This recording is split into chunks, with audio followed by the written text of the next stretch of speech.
आओ सीखे में आपका स्वागत है। तो आज का हमारा टॉपिक होने वाला है क्लास 9th का chapter 5 subject science, the fundamental unit of life. Fundamental unit of life, this chapter. तो फंडामेंटल यूनिट ऑफ लाइफ क्या होता है? सेल। तो इस चैप्टर में हम टोटली सेल के बारे में पढ़ेंगे। तो चलिए शुरू करते हैं। First, discovery of cell. Cell की खोज किसने की थी, कैसे की थी, कहाँ की थी, कब की थी? सेल की डिस्कवरी 1665 में रॉबर्ट हुक ने की थी। कौन था वो? एक English scientist. He was an English scientist जिसने सेल्स को थिन स्लाइस ऑफ कॉर्क। अब कॉर्क क्या होता है? कॉर्क हमें मिलता है बार्क ऑफ ट्री, पेड़ की छाल से। उसने क्या देखा कि कॉर्क में, थिन स्लाइस ऑफ कॉर्क में सेल्स देखे। किसकी हेल्प से? Crude microscope. जैसा कि आप सब जानते हैं माइक्रोस्कोप क्या होता है। किसी भी चीज़ को मैग्नीफाई करके देखना हो तो उसमें माइक्रोस्कोप यूज़ करते हैं। तो उसने क्या देखा कि सेल्स जो हैं वो थिन स्लाइस ऑफ कॉर्क में देखे उसने। किसकी हेल्प से? क्रूड माइक्रोस्कोप की हेल्प से। तो किसने की थी? 1665 में की थी। रॉबर्ट हुक ने की थी सेल की डिस्कवरी। उसने देखा कि ये हनीकॉम्ब क्या होता है? मधुमक्खी का छत्ता।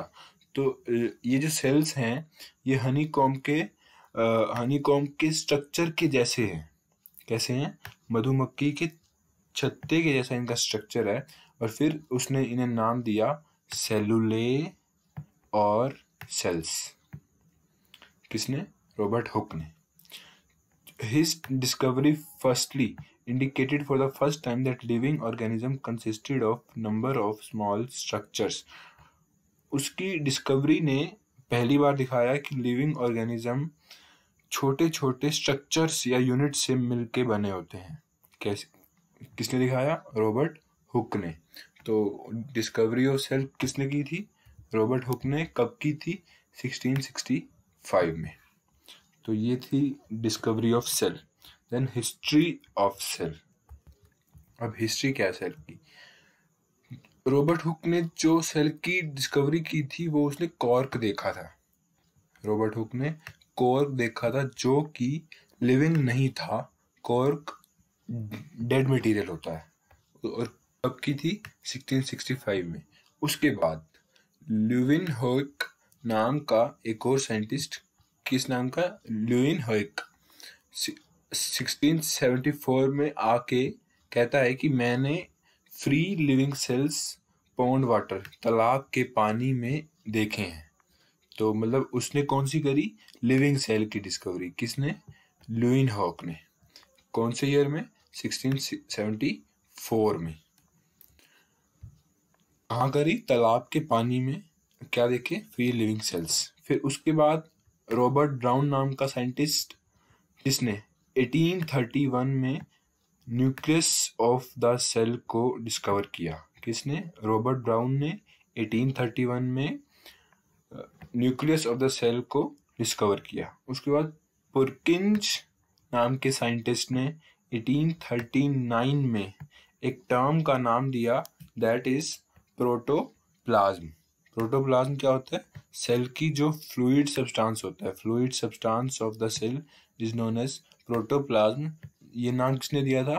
पुरकिन ने। तो ये है हिस्ट्री ऑफ सेल कि पहले रॉबर्ट हुक ने सेल की डिस्कवर जो कि डेड सेल्स थे। फिर ल्यूवेनहोक ने किए डिस्कवर जो लिविंग सेल्स थे। कहाँ? पॉन्ड वाटर में। फिर रॉबर्ट ब्राउन ने किए क्या किया उसने डिस्कवर? Nucleus of cell.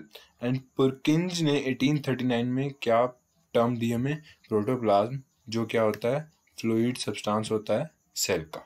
ये थी history of cells. Building unit of organism, ये भी क्या ही होते हैं? सेल। तो इन्हें बिल्डिंग यूनिट क्यों कहा गया? बिल्डिंग यूनिट इसलिए कहा गया, बिल्डिंग। अब आप बिल्डिंग से ही मतलब समझ सकते हैं। बिल्डिंग का मतलब बनाना। Just as a building. यहाँ बिल्डिंग का मतलब क्या है? कोई भी बिल्डिंग, कोई भी घर, कोई भी मकान, कोई भी बिल्डिंग जो कि कोई भी इमारत वो किससे बनती है? ईंटों से। मतलब उसमें सबसे छोटा जो एलिमेंट होता है वो ईंटें होती हैं। हमारे घर, हमारी बिल्डिंग्स, हमारी सोसाइटी की बिल्डिंग किससे बनती है? ईंटों से। ऐसे ही जो बॉडी होती है, कौन सी बॉडी? ऑल लिविंग ऑर्गेनिजम्स की, वो किससे बनती है? सेल से। तो सेल क्या है? बिल्डिंग यूनिट है ऑर्गेनिज्म का। जैसे बिल्डिंग यूनिट ब्रिक, ईंटें होती हैं, किसी भी बिल्डिंग का सबसे छोटा पार्ट, ऐसे ही सेल होते हैं किसी भी लिविंग ऑर्गेनिज्म का सबसे छोटा पार्ट। मतलब कि अगर बिल्डिंग को तोड़ें तो बिल्डिंग को हम छोटी छोटी ईंटों तक ही तोड़ सकते हैं। ऐसे ही अगर हम बॉडी को डिवाइड करना चाहें, वैसे तो होगी नहीं, बट अगर करना चाहें तो सिर्फ लास्ट में जो हमें सबसे छोटा एलिमेंट मिलेगा वो क्या मिलेगा? सेल्स मिलेंगे। तो based on the cellular organisation some organisms are made of single cell. अब हमने ये तो पढ़ लिया कि हर बॉडी सेल से बनी है, बट कुछ बॉडीज ऐसे भी हैं जो सिर्फ एक सेल से बनी है। तो उन ऑर्गेनिजम्स को क्या बोलते हैं हम? Unicellular organisms. कौन से ऑर्गेनिजम्स? जो सिर्फ एक ही सेल से बने हैं, उन्हें क्या बोलते हैं? यूनिसेलुलर। यूनि मतलब सिंगल, सेलुलर मतलब सेल से बने हुए। यूनि मतलब सिंगल एंड सेलुलर मतलब सेल से बने हुए ऑर्गेनिज्म, तो आपको पता ही है। तो basing on the cellular organisation some organisms are made of single cells unicellular organism. Example Chlamydomonas. क्या है? Chlamydomonas, amoeba, paramecium. तो ये 3 एग्जाम्पल हैं किसके? यूनिसेलुलर ऑर्गेनिज्म के। And organisms which are made up of more than a cell, मतलब जो बहुत सारे सेल से बने होते हैं, उन्हें क्या बोलते हैं? Multi cellular organisms. Multi cellular organism. कौन से ऑर्गेनिज्म? जो बहुत सारे सेल से मिलके बने होते हैं, उन्हें बोलते हैं multi cellular organism. For example humans, हम बहुत सारे सेल से मिलके बने होते हैं। Irrespective of unicellular or multicellular organisms, the cells perform similar basic functions for their survival. अब चाहे वो सेल यूनिसेलुलर में है या मल्टीसेलुलर में है, जो उनके बेसिक फंक्शंस, सारे फंक्शंस नहीं, बेसिक फंक्शंस जो होते हैं वो लगभग सेम होते हैं। कौन से फंक्शंस? जो वो यूज करते हैं अपने सर्वाइवल के लिए। Basic functions for their survival are similar. Irrespective of the unicellular or multicellular organisms, the cells perform similar basic functions for their survival. ये था बिल्डिंग यूनिट। क्या था? जैसे बिल्डिंग की सबसे छोटी पार्ट ईंट होती है, वैसे ही हमारी बॉडीज की सबसे छोटा पार्ट सेल होता है। बेसिंग ऑन द सेलुलर, फिर 2 टाइप के होते हैं ऑर्गेनिजम्स। कैसे? सिंगल सेल से जो बने होते हैं उन्हें क्या बोलते हैं? Unicellular organisms, like Chlamydomonas, amoeba and paramecium. And जो ऑर्गेनिजम्स बहुत सारे सेल से बने होते हैं या एक से ज़्यादा सेल से बने होते हैं, उन्हें क्या बोलते हैं? Multi cellular organism. Example humans. और लगभग सारे सेल्स ही सिमिलर बेसिक फंक्शंस अपने सर्वाइवल के लिए, जीने के लिए यूज करते हैं। सारे फंक्शन उनके सेम नहीं होते, बट कुछ बेसिक फंक्शंस सारे सेल्स के लगभग सेम होते हैं। अब ये 2 टाइप के बीच में डिफरेंस जो अभी अभी हमने पढ़े, क्या पढ़े? यूनिसेलुलर ऑर्गेनिजम्स ये, एंड मल्टी सेलुलर ऑर्गेनिजम्स ये। तो unicellular made of single cell and multicellular made up of many number of cells. यानी कि यूनिसेलुलर सिंगल सेल होते हैं और मल्टी सेलुलर बहुत सारे सेल से बने होते हैं। Single cell able to perform all the life processes like obtaining food, respiration, excretion, growth and reproduction.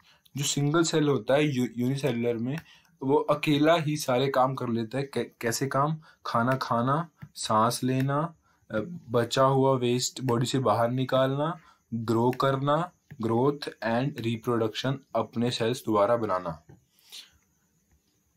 और सेल्स हैव अ बेसिक, इस मल्टी सेलुलर में क्या होता है? Cells have a basic similar, जो उनका बेसिक सिमिलर स्ट्रक्चर है वो सेम होता है, बट जो अलग अलग फंक्शंस करते हैं। अब जैसे यहाँ तो एक ही सेल सारे फंक्शन कर रहा है, खाना भी खा रहा है, सांस भी ले रहा है, बट मल्टी सेलुलर जैसे कि हम ह्यूमंस हैं, उनमें क्या होता है, अलग अलग सेल्स अलग अलग काम करते हैं, जो सांस भी लेते हैं, खाना भी खाते हैं, वो अलग अलग सेल्स होते हैं। किसमें? मल्टी सेलुलर में। Unicellular can not be divided into cells, they are also called acellular organism. Unicellular को हम आगे सेल्स में तोड़ नहीं सकते, क्योंकि वो पहले ही एक सेल का बने, तो आगे क्या सेल्स में तोड़ेंगे, इसीलिए उनको क्या भी बोलते हैं, एसेलुलर ऑर्गेनिजम्स। और मल्टी सेलुलर में क्या होता है, वो बहुत सारे cells, different shapes and aggregated to form different tissues.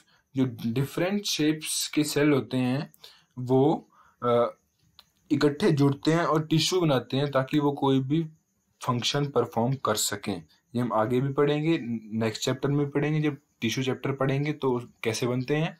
But अभी इतना ही कि मल्टी सेलुलर ऑर्गेनिजम्स में टिश्यू काम करते हैं।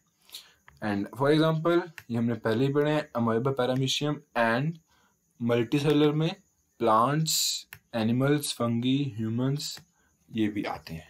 तो ये हमने क्या पढ़ा, यूनिसेलुलर और मल्टी सेलुलर के बीच difference. Cell is basic unit of life.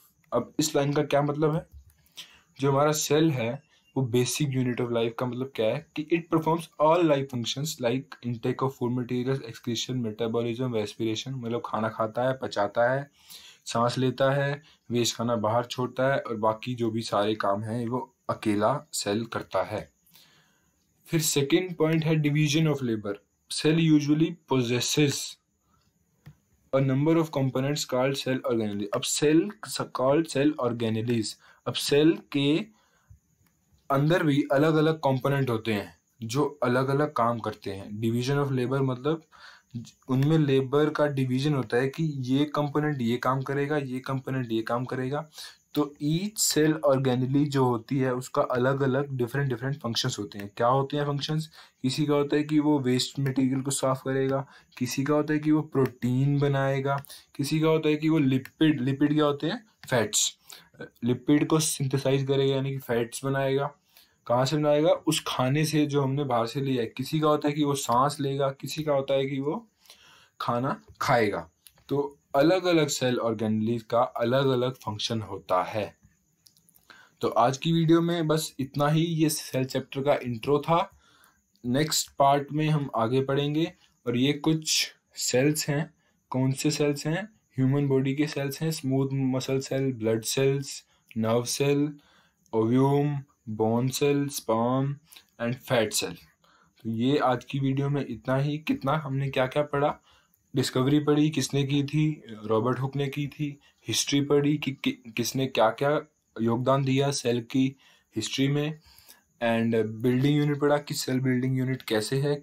जैसे कि बिल्डिंग की ईंट होती है, वैसे ही ऑर्गेनिज्म की बॉडी का सेल होता है। ऑर्गेनिजम्स में डिफरेंस पढ़ा, यूनिसेलुलर जो सिंगल सेल से बने होते हैं, मल्टी सेलुलर जो बहुत सारे सेल से मिलके बने होते हैं। बेसिक यूनिट कैसे है, क्योंकि वो हर काम अकेला कर सकता है। हर काम में जो बेसिक यूनिट ऑफ लाइफ, जो बेसिक लाइफ का काम होता है, यानी खाना खाना, पचाना, सांस लेना, वो अकेला सेल भी कर सकता है, इसलिए उसको बेसिक यूनिट ऑफ लाइफ बोलते हैं। एंड ये कुछ सेल्स देखे, nerve cell, fat cell, ovum. तो आज की वीडियो में बस इतना ही। एंड जय हिंद। अपने माता पिता से प्यार करें, एंड सब्सक्राइब करना, लाइक करना, शेयर करना मत भूलें। Thank you.